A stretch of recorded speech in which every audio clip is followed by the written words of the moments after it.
Sige mga tao, ang Melbourne hanggang ilang taon lang ang nakalipas ay isa sa mga pinakakaaya-ayang tirhan na lungsod sa buong mundo. Ipinagmamalaki pa natin yon dati, talagang ipinagmamalaki natin yon noon. Ipinagmamalaki pa nga natin yon kumpara sa mas malalaking pandaigdigang lungsod gaya ng London, New York, Paris at Tokyo. Ngayon, parang malayong alaala na lang ito. Ibang-iba na talaga ang lungsod. Parang Gotham City na. Halos araw-araw na lumalabas ang mga ganitong klase ng video. Hindi naman dati nangyayari yon. Para sa mga medyo may edad at nakakaalala ng magagandang araw sa Melbourne, tingnan ito. Magandang gabi. Nagwala ang mga siga sa abalang kalsada ng Port Melbourne. Hinabol at inatake ang dalawang walang armas na lalaki. Gumamit ang grupo ng metal na tubo at maso sa pananambang sa liwanag ng araw na sana'y mas lumala pa kung hindi nakialam ang isang bayani na manggagawa. Ang nag-iisang Australiano rito ay ang bayaning trabahador. Sa Port Melbourne, nakadungaw sa mga bintana ang mga sigang may suot na hood papunta sa pananambang. Ang dalawang batang target nila ay halatang takot at takbong-takbo para makaligtas. Tumatawa ang mga umaatake. Nagmakaawa ang isang biktima, ngunit sinuntok, tinadyakan, inapakan at hinampas ng tubo. Ang grupong ito na may 6 o higit pa ay walang tigil sa pagwawala ngayong hapon. Sumigaw ang biktima habang sinuntok siya, kaya napansin ito ng isang trabahador sa malapit na rumespond sa kanilang mga sigaw. Ang tunog na iyon ay mula sa maso na inihagis sa SUV na ninakaw ng grupo. Mukhang may mga laryo na inihagis sa sasakyan. Para mapigilan ang mga batang ito na manakit ng iba. Sobrang traumatic talaga nang nangyari. May isang binatilyo pa nga na nagnakaw ng maso bago sila lahat sumakay at mabilis na umalis. Nakawala na rin sa wakas ang mga biktima nila. Pakiusap, wala ako dito. Pasensya na pare, pakiusap. Wag. Pasensya na, lumabas ka. Balisa siya at natatakot. Hindi ako naniwala, kaya sinabi kong lumabas siya ng tindahan. Nakakatakot isipin na nagagawa ito ng mga bata ng may tapang at layunin. Pinuring mga residente ang ginawa ng bayaning trabahador na namagitan. Kung hindi niya ginawa yon, naniniwala silang mas magiging marahas pa sana ang gulo. Umalis ako ng South Africa para iwasan ang karahasan at krimen. Pero ngayon, nararanasan ko na rin ito sa harap ng bahay ko sa Australia. Umalis siya ng South Africa para takasan ang karahasang dulot ng mga gang na Aprikano. Hindi niya alam. Tayo rin ang nagdala ng problemang iyon dito sa Australia. Hindi to racist mga pare, sorry. Naging matibay ang paniniwala ko na ang mga kultura ay hindi para mga jacket. Hindi basta-basta tinatalikuran ng tao ang kultura. At ang papanggap na iba na lang. Ang mga tao ay produkto ng kanilang mga kalagayan at ang kanilang ugali ay hinuhubog ng kanilang mga pagpapahalaga at kultura. Ganito ito gumagana. Ang mga grupo ng tao, sila ang bumubuo ng mga pagpapahalaga. Batay sa mga pagpapahalagang yon, bumubuo sila ng lipunan, gawi, at tradisyon at umaayon dito. Walang nagpaplano ng mga bagay na ito. Kusang lumalago ang mga ito, pero nagiging napaka-predictable na mga resulta. Kaya kapag nagdala ka ng mga tao mula sa mga kulturang banyaga sa lokal na kultura, hindi sila basta-bastang kikilos na parang mga taga-roon kahit pa doon sila ipinanganak.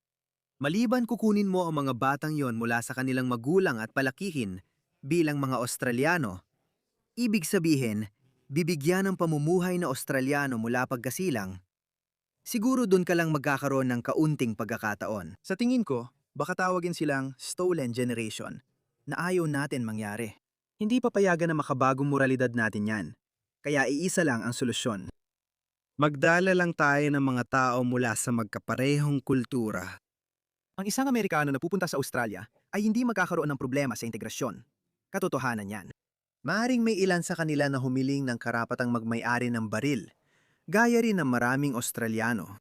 Pero marami ring Amerikanong dumarating na makakaliwa at sinasabi nilang ayaw nila ng baril dito. Iyan ang dahilan kung bakit. Kapag ang isang tao ay galing sa Britanya, Canada, Amerika o New Zealand, hindi ito masyadong makakaapekto sa atin kumpara kung magdadala tayo ng mga tao mula sa mga kultura na talagang kakaiba. Kapag nagdala tayo ng tao mula Syria, Tunisia, Pakistan o Bangladesh, mapapansin agad ang kanilang pagdating. Yan din ang napapansin nating na yon. Alam mo ba madalas nating marinig ang puntong ito mula sa konserbatibong panig na 70% ng mga Australiano ay hindi ipinanganak sa Australia. Marami sa kanila ay ipinanganak sa UK at New Zealand, pero hindi natin sila napapansin. Bakit hindi natin sila nakikita?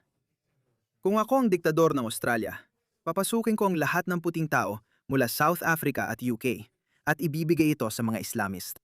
Maaari maging totoong superpower ang Australia. Per capita, kung ang Australia ay magdadala lang ng mga Britong ipinanganak sa Britain mula sa Britain, magiging superpower ang Australia dahil wala tayong magiging problema sa cultural integration o assimilation. Ang mga taong ito ay magdadala ng kanilang yaman na minana pa sa mga henerasyon. Magdadala sila ng kanilang mga kasanayan at hindi nila dadalhin ang kanilang mga gawi na parang mula sa ikatlong mundo. Sa papel, parang White Australia policy ito. Pero sa totoo, ay Western cultural policy talaga ito. Dapat mga tao lang mula sa mga kulturang makakanduran ang papasukin natin. Yun lang. Iyan lang ang solusyon. Sabi ng iba, "Oh, Hari Sultan, pero di ka naman galing sa Western culture." Tama yon. Kaya ako yung taong ginagamit ng gobyerno para ibenta ang ideya ng multiculturalism sa mga tao nila. Sinasabi nila, "Oy, tingnan nyo, yan ang darating sa bansa nyo." At ikaw naman parang, "Oo, sige hindi naman masamang tao si Hares. Ayos naman siya." Pero hindi yan ang makukuha nyo. Kahit magdala kayo ng 1,000,000 Pakistani, maswerte na kung makakuha kayo ng 100 Haris Sultan mula doon. Parang isinusugal mo ang kinabukasan ng bansa mo. Kaya ang solusyon sa problema sa pagsusugal ay hindi ang ibalik mong napanalunan mo, ibig sabihin ako. Ang solusyon sa problema mo sa pagsusugal ay ang tigilan mong isugal ang kinabukasan mo. Oo, kung magdadala ka ng 1,000,000 Pakistani, ilan lang ang magiging tulad ni Hari Sultan.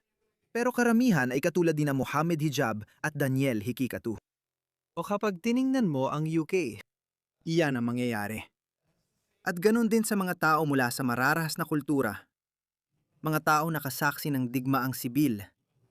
Mga taong nakita ang kanilang tiyuhin na pinagtataga sa piraso-piraso sa isang labanan ng tribo. Kapag dinala mo ang mga taong yon na may ganoong trauma sa mga napakasibilisadong lipunan tulad ng Australia, makikita mo ang mga nangyari gaya ng nakita mo sa Port Melbourne. Makikita mo ang mga pangyayari tulad ng sa food court sa Oakley, ilang araw lang ang nakalipas. Pasensya na, pero lahat sila ay Sudanese o Somali. Noong weekend, may Sudanese na naman na nagasa ng Australiano. Kaya tuloy-tuloy lang ang mga ganitong pangyayari. Hindi mawawala ang mga ganitong bagay hanggat wala tayong matibay at matapang na solusyon dito. Na kapag unang beses mo nagkasala, matagal kang makukulong. Kapag pangalawa, palalayasin ka na.